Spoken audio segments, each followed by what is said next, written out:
আসসালামু আলাইকুম প্রিয় শিক্ষার্থীরা, এই ভিডিওতে আমরা ক্লাস 7 এর ইংরেজি বইয়ের 75 পৃষ্ঠার অ্যাক্টিভিটি FGH এই তিনটা কোয়েশ্চেনের উত্তর নিয়ে আলোচনা করব লাইন বাই লাইন অনুবাদ এবং উচ্চারণ সহ।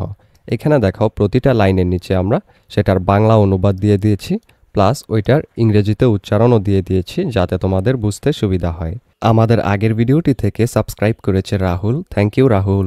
আমাদের আগের ভিডিওটিতে মফিজুর কমেন্ট করেছে, অনেক অনেক ধন্যবাদ sir, welcome Mofizur. F number questionটা হলো look at the chart, listen to the teacher or CD again and write the time for each activity in the chart. চার্টটি দেখো, শিক্ষক বা সিডি আবার শোনো এবং চার্টে প্রতিটি কার্যকলাপের সময় লেখো। অর্থাৎ এখানে যে লিসনিং টেক্সট আছে যেটা আমরা আগের ভিডিওতে এখানে দেখেছিলাম, তোমরা ওই ভিডিওটা চাইলে দেখে নিতে পারো। এটা হলো এর আগের পৃষ্ঠা 74 পৃষ্ঠার ভিডিও, ডেসক্রিপশনে লিংক দেওয়া আছে, সেখানে ক্লিক করে তোমরা প্লেলিস্টের ভিতরে ঢুকে সেই 74 পৃষ্ঠার ভিডিওটা দেখে নিতে পারো। ওইটা অনুযায়ী আমরা এটা এখন পূরণ করব। তাহলে চলো এর অ্যান্সারটা আমরা দেখে নিই। এখানে আমরা অ্যান্সারটা বক্সের মধ্যেও দিয়ে দিয়েছি, প্লাস এখানে অনুবাদ ও উচ্চারণ সহ দিয়েছি। প্রথমে চলো তোমাদেরকে এক নজরে সেটা দেখিয়ে নেই। অ্যাক্টিভিটি গেট আপের ঘরে টাইমের জায়গায় আমরা লিখব 6 AM। তারপর গো জগিংয়ের মধ্যে 6:30 AM, হ্যাভ আ শাওয়ার হলো 6:15 AM, get dressed for school 10:30 AM, go to school 10:30 AM, come home 6 PM, have some light food 7 PM, finish study 11 PM, go to bed 11:30 PM।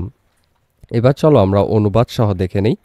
Get up মানে হলো ঘুম থেকে ওঠা, এটা হলো 6টায়। তারপর গো jogging মানে হলো জগিং করতে যাওয়া বা ব্যায়াম করতে যাওয়া, দৌড়াতে যাওয়া, এটা হলো 6:30টায়। তারপর হ্যাভ আ শাওয়ার মানে হলো গোসল করা, এটা 10:15-এ।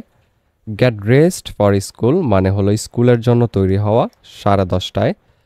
এরপর গো টু স্কুল অর্থাৎ স্কুলে যাওয়া, এটা হলো 10:30-এ। এইটুকু দিতে হবে না, এটুকু না দিলেও চলবে। 10:30 সে স্কুলে যায়। এরপর কাম হোম বাড়ি আসা, এটা হলো 6টায়। এরপর হ্যাভ সাম লাইট ফুড অর্থাৎ কিছু হালকা খাবার খাওয়া, এটা হলো 7টায়। এতখানি দিতে হবে না, শুধু 7টা দিলেই হবে। এরপর ফিনিশ স্টাডি, এটা হলো 11টা, পড়া শেষ করে সে 11টা বাজে। তারপর গো টু বেড হলো 11:30 অর্থাৎ ঘুমাতে যাওয়া।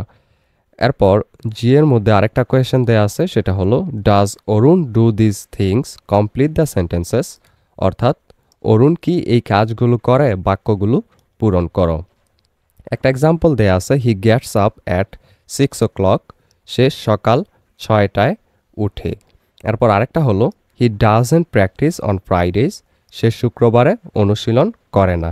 এবার চলো আমরা সবগুলোর উত্তর দেখে নেই। এখানে প্রতিটা লাইনের শেষে ব্রেকেট দিয়ে যেই ওয়ার্ডগুলো দেওয়া আছে সেগুলো দিয়ে আমাদের এখানে লিখতে হবে।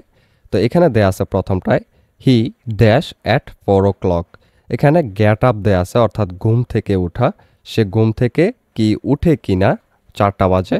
তো আমরা জানি হলো সে ঘুম থেকে উঠে 6টায়, তাই আমরা এখানে দিব হি does not get up at 4 o'clock, সে সকাল 4টায় ঘুম থেকে উঠে না।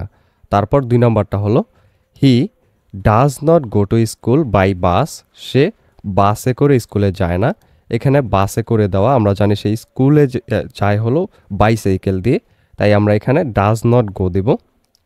এরপর 3 নম্বরটা হি জগস ইন দ্য মর্নিং, সে সকালে জগিং করে, এখানে জগ থেকে জগস বানাবো। এরপর হি এই খালি ঘরের মধ্যে ওয়ান্ট থেকে এখানে হবে he wants to be a national cricketer, যেহেতু হি হলো 3rd পারসন সিঙ্গুলার নাম্বার, তাই আমরা ভার্বের সাথে এস যোগ করব। He wants to be a national cricketer অর্থাৎ সে একজন জাতীয় ক্রিকেটার হতে চায়। 5 নাম্বার হলো হি প্র্যাকটিসেস এভরিডে, সে প্রতিদিন অনুশীলন করে। এখানে যেই প্র্যাকটিস ছিল সেখানে এস যুক্ত করব যেহেতু সে 3rd পারসন সিঙ্গুলার নাম্বার। তারপর হি ড্যাশ হিজ প্র্যাকটিস, এখানে আমরা লিখব he doesn't miss his practice অর্থাৎ সে তার অনুশীলন মিস করে না। 7 number he gets back home at 6 in the afternoon, সে বিকেল 6টায় বাড়ি ফিরে আসে। এখানে গ্যাট দেয়া আছে, গ্যাট থেকে আবার আমরা গ্যাটস বানাবো, যেহেতু he third person singular number এবং এটা প্রেজেন্ট টেন্সে রয়েছে, প্রেজেন্ট ইনডেফিনিট টেন্সে রয়েছে। এরপর 8 নাম্বারটা হলো he dash little time watching TV. এখানে আমরা লিখব he spends little time watching TV, সে কম সময় টিভি দেখে কাটায়। এখানেও স্পেন্ডের সাথে অ্যাস যুক্ত করব। তারপর 9 নাম্বারটা হলো he studies until 10 in the evening, সে সন্ধ্যা 10টা পর্যন্ত পড়ে। এখানে স্টাডি এর জায়গায় দিব আমরা স্টাডিজ, এখানে ওয়াইটা উঠিয়ে আইইএস যুক্ত করব, যেহেতু এটা থার্ড পারসন সিঙ্গুলার। তারপর he does not watch talk shows, সে টক শো দেখে না। এখানে ওয়াচ দেয়া আছে, তো আমরা জানি সে টক শো দেখে না, তাই আমরা ডাজ নট ওয়াচ দেব, যেহেতু সে দেখে না। তারপর 8 নাম্বার কোয়েশ্চেনটা হলো what do you think about Arun's life, do you like him, why or why not. এই প্রশ্নটার মানে হলো তুমি অরুণের জীবন সম্পর্কে কি মনে করো, তুমি কি তাকে পছন্দ করো, কেন বা কেন নয়। এর অ্যান্সার আমরা লিখব Arun's life is very systematic and disciplined, অরুণের জীবন খুব সুশৃঙ্খল এবং শৃঙ্খলাবদ্ধ।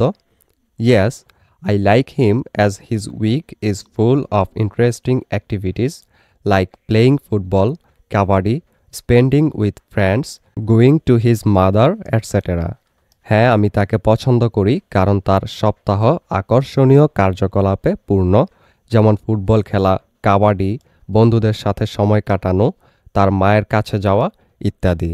এই ভিডিওটি এই পর্যন্তই। পরবর্তী ভিডিওতে আমরা 76 পৃষ্ঠার activity A B C D এই 4টা কোয়েশ্চেনের উত্তর নিয়ে আলোচনা করব, লাইন বাই লাইন অনুবাদ এবং উচ্চারণ সহ। সেই ভিডিওটা পেতে হলে অবশ্যই চ্যানেলটিকে সাবস্ক্রাইব করে রেখো।